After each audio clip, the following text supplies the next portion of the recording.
Наран багтай нутаг дэвсгэрээр байдаг хүүхд залуучуудын соёлын төв одоо 2027 онд төвсөг суулгасан юм байна тийм. Энийг одоо 2026 онд бодгоц наашлуулж өгч болтгүй мүү гэсэн ийм санал оруулмаар байна. Багийн байр өрхийн эмнэлгийг барьж төсөв төлөвөнд тусалсноо гэж асууя. Би одоо бодоод байдгийн үндсэн хуулиа шинжилмээр байна. Наран багийн оюун асуултанд ингээд бид нэг цогц юм шийдэхгүй бол нэг сургууль барьчаад нэг дотор барьчихдаг. Тэгжэл спорт заалгүй бас нэг зай сургууль бий болох гэдэг. Тийм учраас орон нутгийн төсвөөр 5.1 тэрбум төгрөг тавьж спорт заалтай сургуулаа дуусгахаар зорж байгаа гэдэг танд хэлье. Ямаас инженерийн төсвөд орон нутгийн төсвөд тавьсан. Тийм учраас 26 онд дуусгана.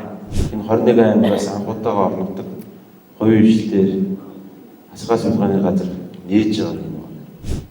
Хоёр дахь нь гемодилизийн нэгж байгуулж байгаа.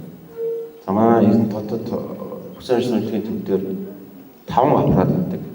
За нэг аппарат нөөцлөд ингээ 6 аппарат байдаг.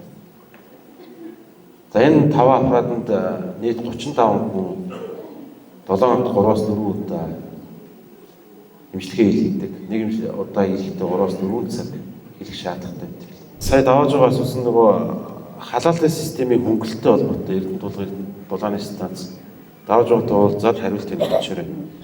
Тэгээд одоо уртан манай энд ч одоо зам тавигдах юм бол тэгээд асуудал алга. Сайн байна. Сайхан ажиллаж бас хийж. Би нэг 4 орон сууцны 160 гаруй өрхийн тэгээд 500-600 хүмүүсийн өмнөөс нэг хэлэх гэсэн юм а. Энэ нэг халуусны асуудал үнэхээр хүнд байна.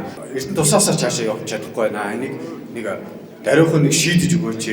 Халаалт нэмэгдсэн юм шиг байгаа. Шүдэж угааж чадахгүй байна. Халуус шалдарчих гээд байна гэсэн ийм асуудалтай.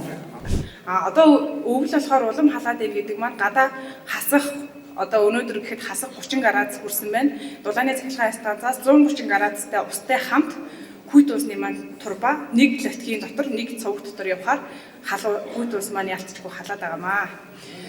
Энийг болохоор хүйт усныхаа шугамыг одоо дахин дулаалах шаардлагатай. Тэгэх юм бол одоо халаалтынхаа уснаас хүйт ус маань ингэж халахгүй болно гэсэн үг.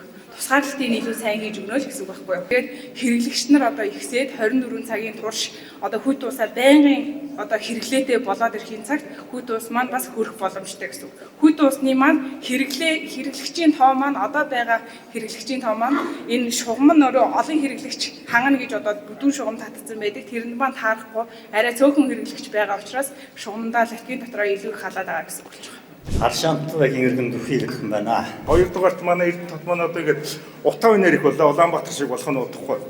Энийг яаж захисалж одоо энэ дээр ямар ажил зохион байгуулж байгаа.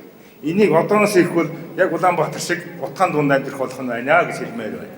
Утааны асуудал яхахгүй бид нөгөө гэр оролцсон зэхлээ дээр байдаг учраас утааны асуудал байгаа. Нийт манай Орхон аймгийн иргэдийн маань 54 орчим хувь гэр оролцдог. Тийм учраас бид үн цэвраагатай хот төсөл хэрэгжүүлж байгаа. За тэрний хүрээнд одоо эрчим хүчнийг сайжруулах хүрээнд 35 км агаарын шугамыг орон нутгийн төсвөлтөд 2026 оны 9 сар гэхэд дуусгаад явж байгаа. Ингэснээр зарим айл өргөнд цахилгаанаа халах боломжийг бид бүрдүүлнэ. За их залуудууд дэд төргийг одоо байгуулснаар 5,000 одоо яндаг бууруулахаар зорж байгаа. Гэх мэтчлэн бид одоо цэвраагатай хотын төслийг хэрэгжүүлэхээр явж байна. За хоёр дахь сүүлийн дэвшилтэй технологиудыг ашиглаад халаалтыг шийдвэрлэх талаас нь төслүүдийг судалж байгаа. За та бүхэн амрын талбайд баригдсан гэрийг өчсөн сонирхоор зэрэг эрчим хүчнийг хүчээр хэрхэн одоо гэрийг дулаалах боломжтой гэдгийг туршиж үзэж байгаа. Туршны компаниуд өөрсдөө зардал бариад иргэдэд танилцуулах үүрэг өгсөн. Тэрний дагуу барьсан байгаа. Та бүхэн бас амрын талбайд ойролцоо явахдаа тэрнгөр орж үзээрэй. Цахилгаан шаардахгүй зэрэг төвч бичээр дулааны хангахыг туршиж үзэж байгааг дарамт хэлье. Тэгээд Орхон аймгийнхаа нийт ерхий улс төрийн сургуулийн биеийн дамирын багш нартай Монгол өв соёлоо хүүхдүүдэд таниулахад анхаарчны мэдлэгтэй байгаасаа гэж хүсээд бүгдэнд нь мониторва болон газрын харганы анхаарчны мэдлэгийг манай клуб одоо ветераны юуны биеийн дамирын багш нартай үндэл бүргүү заахыг ингээ хүсэж байна. Тэгээд энэ хүсэлттэй байна. Одоо биеийн тамирын соёл спорт биеийн тамирын газар одоо хамтарч ажиллаж өгөөч. Энэ хүсэлттэй байна.